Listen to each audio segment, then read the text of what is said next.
What's up, nerds? So this is my twin brother, Marlon. Marlon, say hi. Hello, nerds. So we love The Expanse. We both watch it and everything. We both watched this week's episode, which comes out on Wednesdays, but unfortunately, me and Marlon have opposite schedules. Plus, we both work during the week. So it's impossible for us to do this the day of or the day after. So we have to do this on Saturdays. But Marlon, before I get started on this video, I just want to say that if you like what I do here and you enjoy independent content here on YouTube, please consider subscribing to my channel. YouTube is going to do their, bot purge and old account cleanse, and they're changing up their algorithm. And there usually is a little bit of collateral damage, not too much. I pretty much stay the same. But I please ask that you like, share, and subscribe. And I thank you in advance. So Marlon, now we can get started now that I've done that whole spiel. So first question, what did you think about this episode, Marlon? I liked it. I gave it a 6.5 out of 10. I mean, it wasn't the best one, but it definitely, it was good. Yeah, I thought it was good. This was probably my least favorite episode of the season. I didn't like all the stuff with Amos was interesting, but it kind of felt like long to me. I was more interested in the stuff with well, we only had the one scene with Bobby and Alex, and I kind of wanted more with them. But I did find the stuff with Drummer very interesting also. I wanted to see way more with her and Marco. Yeah, for sure. I think that I did want more Bobby and Alex, but from what I know from the books, I could be totally wrong. I'm sure someone will correct me on it, but I don't think they have a lot in the books past what we've already seen. I think the fact that they're giving us that extra little fight scene between them is because we don't get a lot. So that's interesting. But I could be wrong. Right on. But I like their thing. I like watching Bobby kick some butt. Yeah. And them just coming up, because they're they're in the Razor. No, I'm gonna say the name wrong, and then people are gonna be mad at me because I watch a lot of shows at once. I said it wrong last time. Screaming Firehawk, because it changed its name. Because they're in that, they can only really evade. They can't really, and so when they try to get on the ship and Bobby just hauls out and kicks some butt, it's nice to see. But anyway, I loved the part with gosh, now I'm gonna draw a blank. Amos. I love the part with Amos. I thought it was really, really good. And then, but I'm like you. I want to see what's going on with Marco. Right on. I want to see his stuff and like the dynamic between him and Philip and stuff. I want to see more of that. Right on. All right. Well, let's get into this breakdown of this episode, and I'll just go through it, point by point, and we'll just comment and stuff like that. So we start off on the moon, on Luna, with Ava Sarala, and she's looking at the devastation of New York and everything. She's still trying to get a hold of her husband, who we find out later on in the scene works at Columbia. I had forgotten that. I knew he was like a teacher or whatnot. But then the new leader of the world, I can't remember his title, he comes in, and he's, out of everybody on the list, he's the transportation secretary, and he's the leader of the world now. And he talks to Ava Sarala about how he wasn't really into politics, but the guy that was running was stupid, so he ran and he won and everything. But he asks her to be on his cabinet. Now, I personally thought that was a good choice because Ava Sarala, I thought she was a good leader from the first, the first 3 seasons. Well, the 4th season, she was still the leader. But I thought she was a good leader. Yeah. So I think that, that was a good idea on his part. But I think she's going to try to like step in and be the leader eventually, like be like, hey, this guy's stupid. You guys should just have me do it, kind of thing. I don't know if that's going to happen. I hope it happens. So then we go over to Earth and we get to Amos, and they go to this checkpoint, and they don't want to go to the checkpoint because Nina doesn't have papers and she's a criminal. So he's like, okay, we'll we'll go to Boston where I know some people, his adopted brother or whatnot, and we'll go there and everything. I'll say also, I don't think Amos, I don't know if it was like subconsciously he didn't want to go either, because if you notice on the speaker, the guy says to have your IDs ready I or didn't. subject to a DNA scan. And if you remember from the previous episode, his adopted brother said he didn't know if the Amos ID would hold up to a lot of scrutiny, so he had to leave. Right on. So then we hop over to the Rocinante, which it was nice to see the Rocinante actually get started, fired up. Ooh, I hit my thing.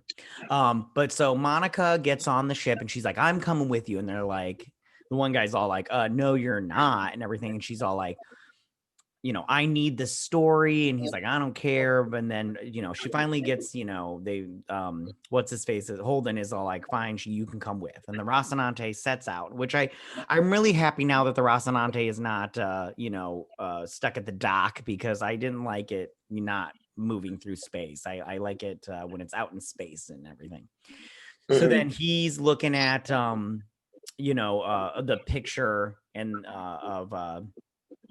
of Naomi, and then we go over to the screaming firebird. It's a message from Naomi. If you notice at the top of the screen, it says, go ahead, in case something goes wrong or in case something happens. I can't remember exactly the wording, but yeah, it's a message from her.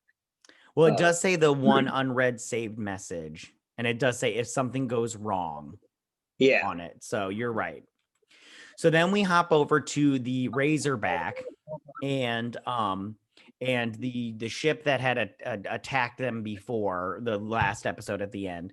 They, connect with them. They send over their little bridge, and the Belters are coming on. And I like how as soon as he popped open the door, Bobby like shot him all to hell in the face. That was quite nice. And then he comes out and loaded on him. Yeah, she did. And she comes out and she's got her Martian armor on, and she's just, killing them left and right. And then above the bridge, Alex jumps over to the Belter ship, and he plants a bomb in their little thing, their engine thingy. Sorry, I don't know all the technical terms. And then while Bobby is, fighting in the bridge, they shut the door. They try to bring the bridge in, and Bobby grabs a hold of both the ship and the bridge, which I really like that part a lot. It was very Captain America-y. It was very cool and everything. Yeah. And she's like, I can't hold on to it any longer and everything. And then Alex, jumps over to the Razorback and he catches it, which I was like, oh, is he gonna miss it? And then he caught it. I was like, of course they're not gonna kill Alex. They wouldn't do that, or have him float off into space. So he gets into the ship. They blast off, and the Belter ship, they start up their engines and then they blow up, and they're like, yeah, eat that, motherfuckers, and everything, which was very cool. And that's the only part we see Alex and Bobby, which is a bummer, and the Razorback. So then we hop over to Marco's ship, and he's yelling at his son, and then that one guy, I can't remember his name, but I like the actor that plays him. Yeah, Sen, thank you. And he's talking about how, Naomi messed up and she got it, and then the Rocinante isn't, it's not blown up and everything. And then he's like, you need to shoot Naomi out of an airlock. As soon as he said that, I was like, if they kill Naomi at any point in time, I am done with this show forever. I will talk nothing but shit about this show if they kill Naomi. But they did, but both of them were like pretty much like, no, we're not going to do it. And then Sin was all like, up in his face, and he's like, oh, you think you can take me now because I'm old and everything, which I kind of like that too. Although I did feel bad for Sin, because I'm all like, is he going to kill off Sin now because he challenged him in front of everybody? I mean, like I said, I haven't read the books. I did order the first 3 though. They got here like a week ago. I haven't started them yet though. And then the son, he spared her life. What did you think about that scene? So, I liked it a lot. I think that it showed, like, even though Marco got upset and he gets angry that he managed to pull it back, and even though Sin was kind of defying what he said, um I feel like he was, it just shows like Marco is really, he's not just this mastermind behind this plan for this independence for the belt, but he's also like a good manipulator. Like he's really good at, obviously Sin's upset with him, and instead of continuing to push the button, because maybe he could have beat him up because he was older or whatever, but he gave the decision to Philip, and then Philip, showed her mercy. And I almost think that Marco knew that, but that he knew that they that he would give him mercy or whatever, and that's why he ultimately did it. But That's one what thing I that I was gonna thought was say. interesting, because I was reading online, is he said, Marco said something about Naomi attempting to kill his life or whatever. And everybody was like, oh, does that mean Philip saw the knife when he stopped Naomi earlier? And I want to say no still, because he didn't take the knife from her then, but she did drop it when she attacked Sin.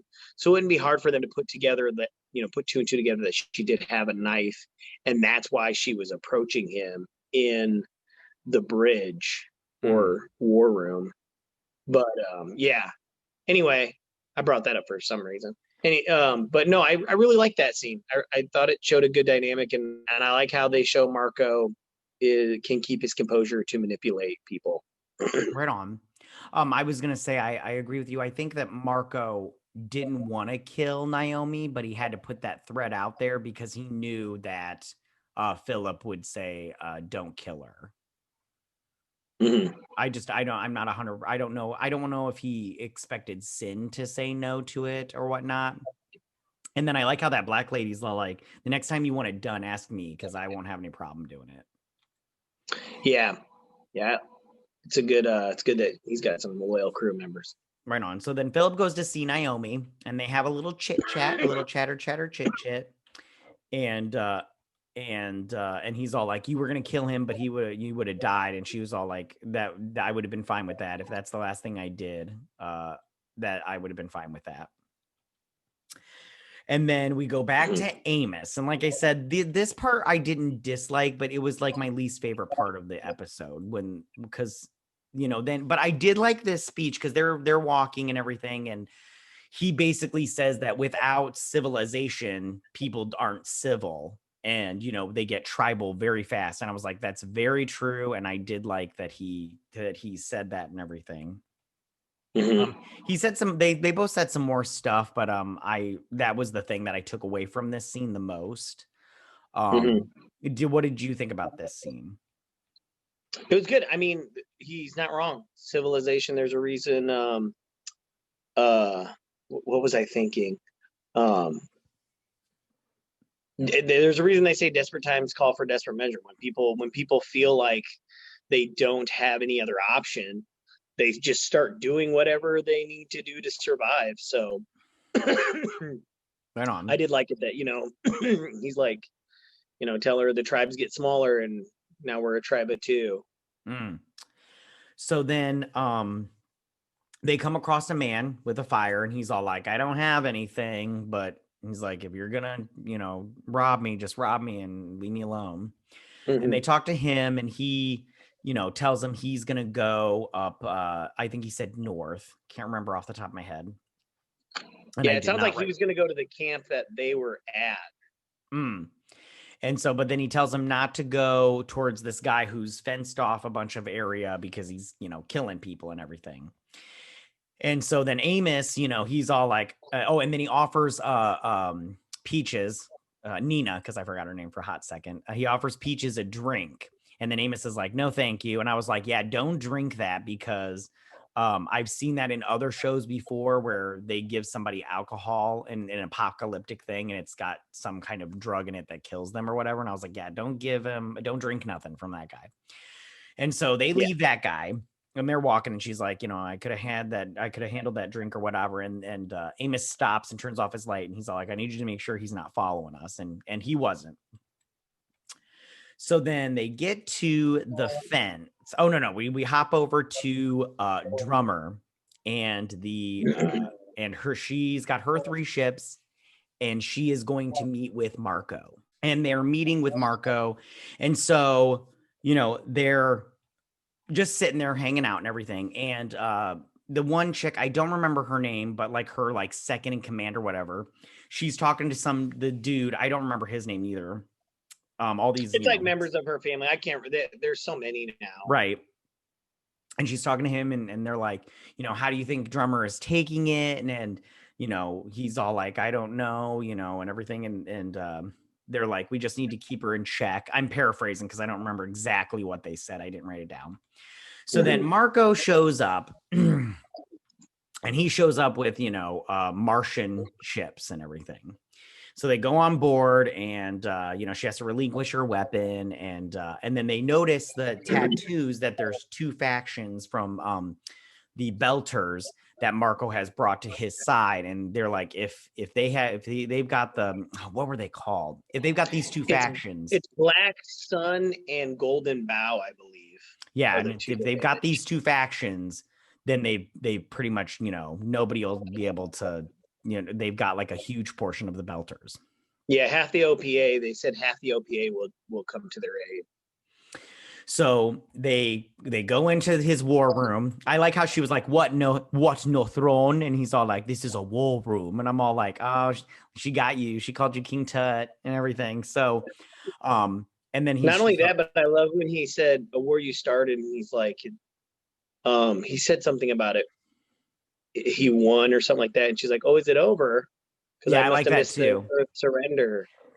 Yeah, I like that too. I like how Drummer gives him shit back. Yeah, I like it a lot. I like her feistiness. I love it. So, and he said he likes it. He's like, that's why I like you and everything. They've got the craziest accent. I can't figure it out. I'm all like, who created this accent for the Belters? Because it's I like it a lot because I like when they say to in us. I just like it. Okay. You know what it reminds me of? So what's that? You didn't. It's kind of like Jamaican-ish, but you didn't play World of Warcraft, but I did. It reminds me of the way that the trolls species communicate in that game. So I mean, I like it just because it's a it's nostalgic for me thinking about the trolls of World of Warcraft. Right on. Talking like that. But anyway, yeah, it's very like Jamaican-esque. Right on. So then the guy from her crew because she talks about Frank and then what's his face? I can't remember his name off the top of my head, but he's like, you killed him, and he's like, yeah, and you showed up on his ship, and then he's all like, she's like, they were trying to make things better for us with the inners, and he's all like, no, they weren't. And so the one guy from her crew is all like, you attacked Earth, but that's the only place that we have soil from, that plantable soil. And he's all like, in 10 years, we'll have our own plantable soil and we won't need Earth and everything. So then, long story short, he tells Drummer to think about his offer. Now, I have to be honest, when in this scene, the whole time I'm all like, and one of her crew members says it, they have to say yes. Like they have to, because if they don't say yes, he just kills them right then and there. They have 3, they have got 3 Belter ships against Martian military ships. There's no way they'd be able to stand against them. I'm like, they would kill them like hardcore. Like, well, not only that, but I don't even think Marco would have to kill them because, like they said, where would they go? I mean, even if they went to hide in the belt with other Belters that weren't on Marco's side, as soon as Earth gets gets everything together and figures out just, the collateral damage from all the meteors hitting, they're going to come for the belt, and any ship that's a Belter ship, they're just going to assume they're hostile. So there's really nowhere for them to go, and then they have to join Marco. Right on. Yep, that's a good point. So then we go back over to Amos. They're at the fence of the crazy guy. They see blood. He sets Nina down by a tree and he's all like, I'm going to go talk to this guy. So he hops over the fence and he's like, hey, puts his hands up. He's like, we need help and everything. And the guy comes out and he's all like, what do you want? He's like, we need a gun so we can hunt things while we're heading up north. And he's all like, what do you got? And he's like, water purifier. And he's like, all right, you need to take off your clothes so I can make sure you don't have any weapons. So he gets all naked and everything, well, in his underwear. And then he's like, I don't need you. I'll just, kill you and I'll just go get the water purifier myself and everything.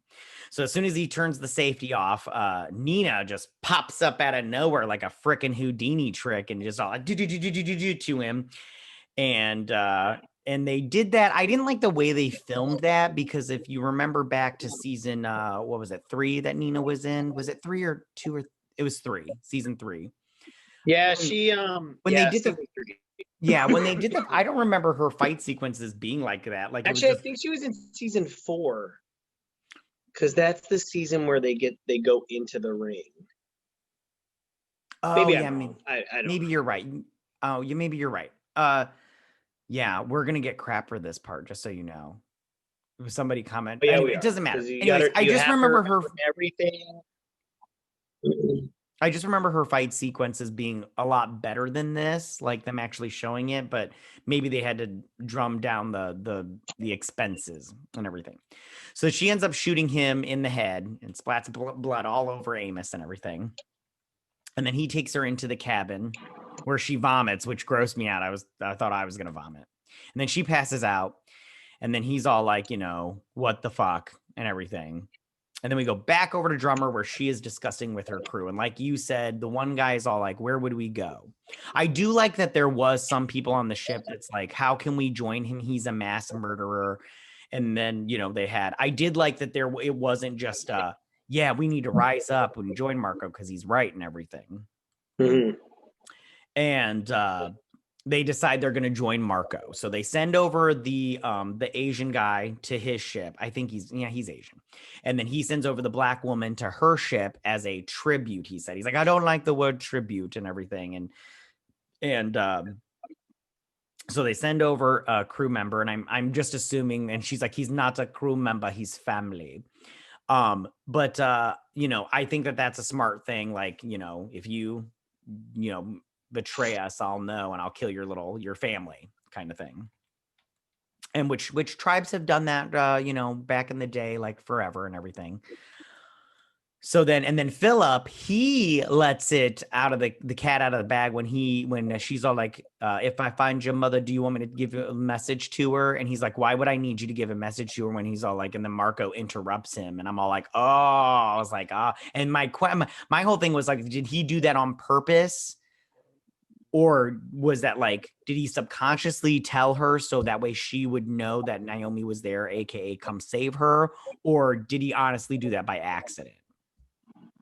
I think Philip did it by accident, just like naturally, like why, like but I think what I want to know is Marco brought Naomi up. Did he do it to kind of tell, like, did he let Philip let the cat out of the bag on purpose so he could go like, look, I got Naomi too, and I'll just kill her. Right on. I don't need your family member too. Yeah, that's the thing. Like I want to say yes, because I think Marco has a lot of plans going on in his head, and he's a very good villain. I do enjoy him very much. Like I'm not rooting for him because he's a dick, but at the same time, I'm all like, he is a very good villain this season. I am enjoying the writing on this. Mm-hmm. So then we hop over and Philip goes and sees Naomi again. And he brings her coffee or whatever, and they're just chit-chatting it up and everything. What did you think about this scene? I think it was pretty good. I mean, it was short and to the point. Philip wants to know more about his mom because, obviously Marco didn't tell her some stuff. And so he always thought she was a specific way, like why she left and all that stuff. But it's, to him, his curiosity has been sparked about maybe she's not the person that my dad told me she was. Right on.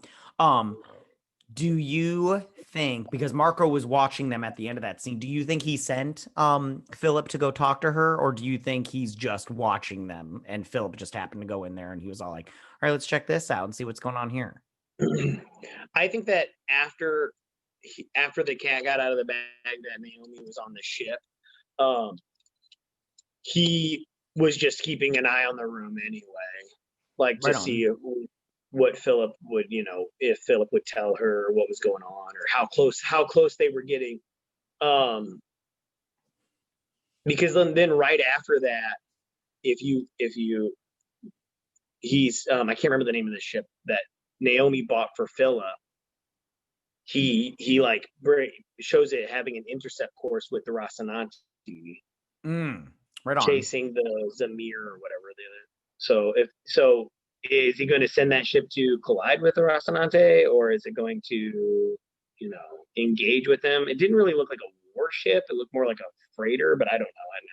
You can't tell sometimes in this show what's what's for fighting and what's for just travel use. Right on.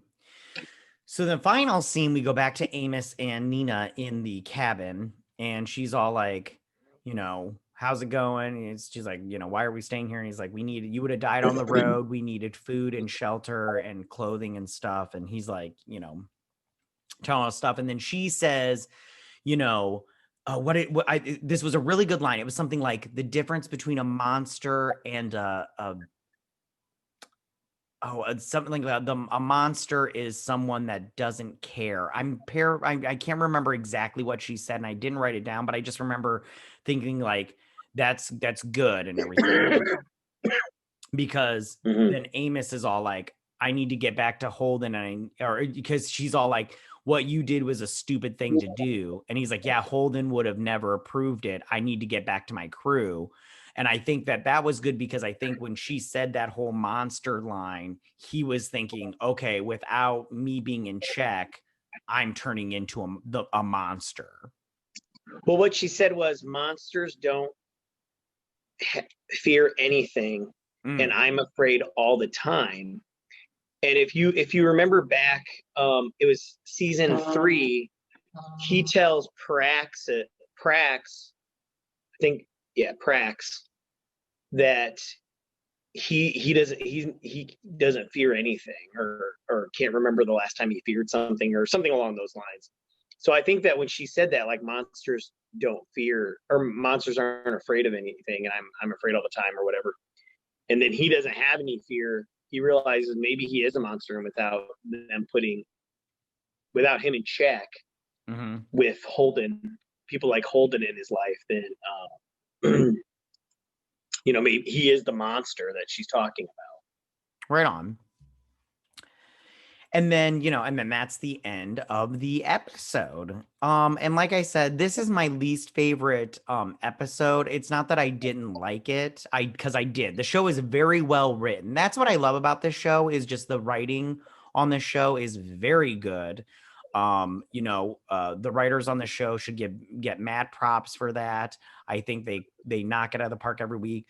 It's just with this season, I think it's lacking in as much action as former seasons, and I think that I wish it was just a little bit more, just because I think we're so used to it. And once you get used to something, once you don't have it, you're all like, okay, well, I want it back now. So what do Mm-hmm. you think about that? Um, can you repeat that? What do you think about this episode overall? Again, do you want more action in this season? Um, you I know, don't mind. I don't mind the action part. I think that, like, with the political. I'm going to call it political, but it's more than that. With the manipulation of, like, you know the belt taking over, stealing the proto molecule. Then you have Mars. They're trading ships, but why? Go ahead. And maybe we'll get answers to that later. Um, then you have, they attack Earth. They're down, but they're not out. And if it wasn't for the proto molecule and Mars selling, advanced ships to the belt, would they still be in this kind of position? So, even though this episode wasn't the most exciting and it wasn't the best one, I like the dynamic that they gave us with Amos, him coming through, realizing that he does need his Rocinante family and he needs to get back to Holden because, ultimately he is that guy that will shoot a doctor for torturing kids, but he's a better person when he's with them. And I like that aspect. So like I said, yeah, I like the episode. Wasn't the best, but it definitely wasn't a bad episode. Right on. Well, that's all I have. Do you have anything else you want to say, Marlon? Anything else? Nope. More Naomi. I love Naomi. Oh, yeah, you're right. Character. Yeah, more so Naomi. The more scenes she's in. Yeah. I feel like she's been sidelined this season just because she's in a freaking holding cell. And I'm like, more Naomi. Yeah. Can't have enough Naomi. She's so great. And I hope after, go ahead. You talk. I don't know. I feel like I say this like every time we review this, but Dominique Tipper does a great job acting her. I think that's why I like her so much. I agree 100%. So I hope she gets Drummer start to become really good. Oh my God, yeah. I love Drummer. This episode, I was like, man, I'd like to see her more too. Both these actresses, I mean, I don't know when they filmed this season, but after this show, the 6th season, because I guess that's the last one, at least for a while, I don't know, it's like maybe on pause and everything, and like maybe might do movies. But once this is all said and done, I really hope those two actresses get a lot more work because they're so good on this show. And I'm all like, it's just there. Yeah, I just love both the Drummer and Naomi. They're really, really good. Yeah. So, all right. Well, we're going to end this episode, this review and breakdown of this episode for The Expanse. Go ahead and tell us what you guys thought about this episode. Did you like this episode? Did you not like this episode? What was your favorite part? What was your least favorite part? Who is your favorite character? Is it like us and it's Naomi? Where do you think the season is going and everything? Go ahead and leave all your comments in that section down below. If you like this video, go and hit that like button. I won't mind. Marlon, you won't mind? I won't mind. That's right, you won't. If you're new to my channel, please hit that subscribe button. I would greatly appreciate it. And we will see you next Saturday on our Expanse review. You guys have a good week. Bye.